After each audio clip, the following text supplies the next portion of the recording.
Hey guys, day 3.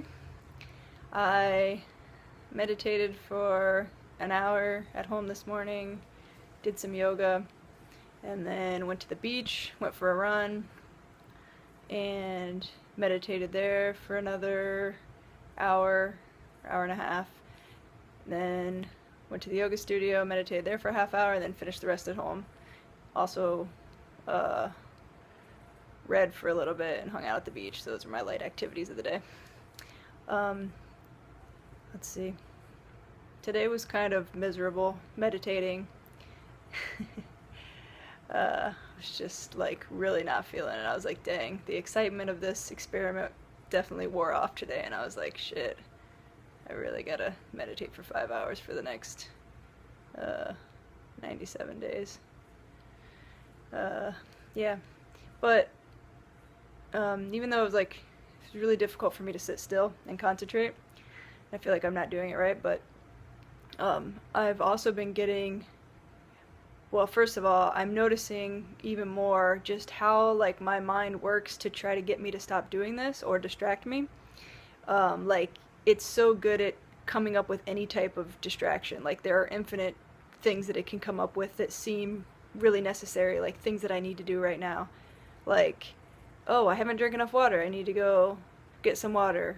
I'll do that real quick. Or I'm uncomfortable and I'm not going to be able to meditate or get into my meditation, so I should change clothes. Or I have to go to the bathroom again. Or I should get something to eat and then finish meditating. Or I need to write something down because I just thought of it. Like, they're just like my mind doesn't stop coming up with things. Or I need to like check something on my phone that seems like it just seems whatever my mind comes up with, it seems like I need to do it like right this second. And it's really hard to just sit and not listen to that. So I've been like definitely moving around and yeah, but just gonna see how it goes. I'm sure it's gonna get easier. Um,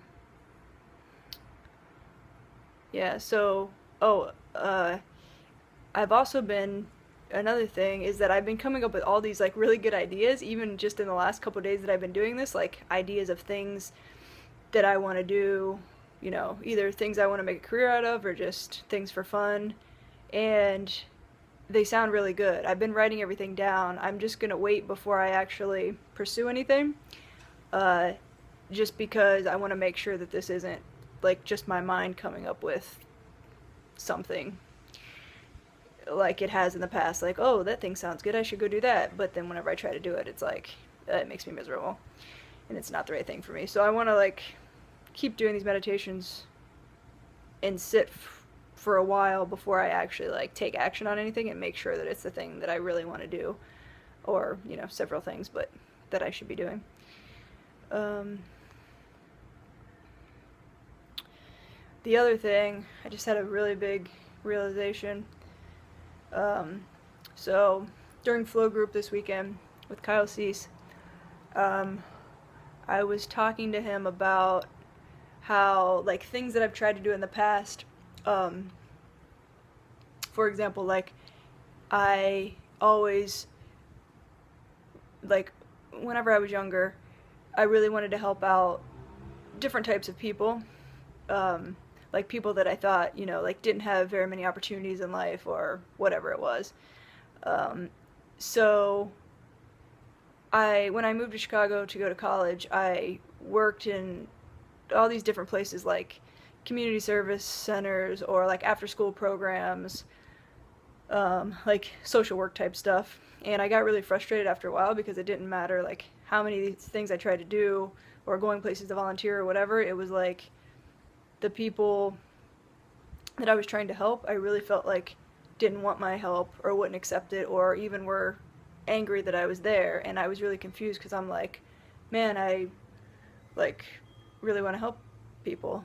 And I would get really excited about the job and like, come up with things that I thought were going to be fun activities and stuff like that. And it would just be like a disaster or nobody would care. And I would just feel like shit.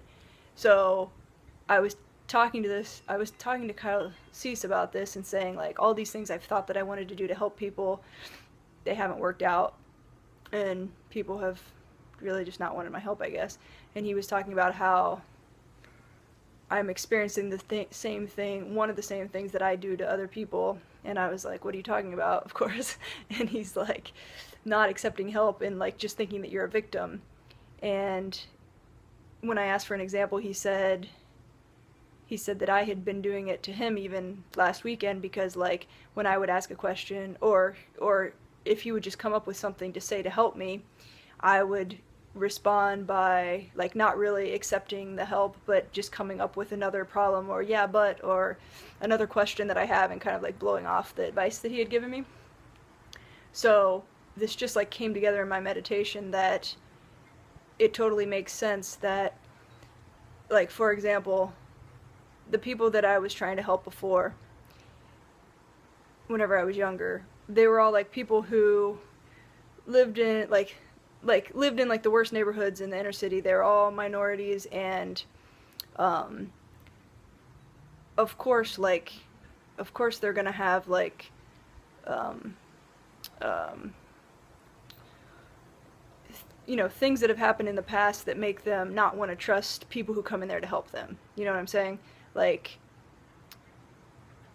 the way you've been treated in the past and have been hurt, or, you know, not accepted by people, that's going to make you feel closed off. So then when somebody does come that actually wants to help you, you're not going to even accept it, because you are just kind of like, you've put up a wall, or you don't trust people, or you think that they're really not going to help you, or whatever the reason is, you're just not going to accept it.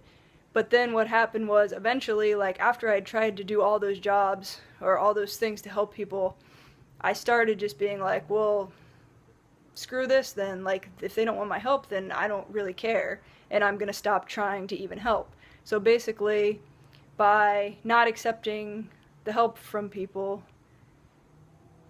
because of the way you've been treated in the past, or what, for whatever reason, then this is like creating a cycle, because you're not accepting the help, and then the people that did want to help just get like so frustrated by it, and are like, well, okay, then I won't help you.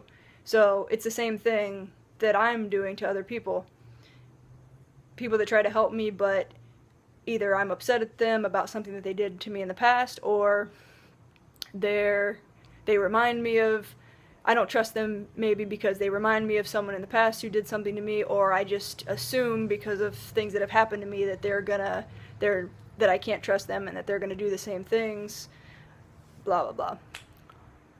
There's a million things, but the point is that then, since I'm not accepting their help, then eventually they're gonna get sick of it, and just not even want to help me anymore. So that's the way that, like, if you stay in the victim mindset, like, I think I'm a victim, and I think that nobody wants to help me, or that nobody cares about me. That's what you're thinking as a victim, right? But in reality, you're just shutting off the people that are really trying to help you. You're not even open to it. So then, of course, it's like the self-fulfilling prophecy. Like, then you think that they're not trying to help you, and then they end up not wanting to help you anymore because you've been acting like that. Yeah.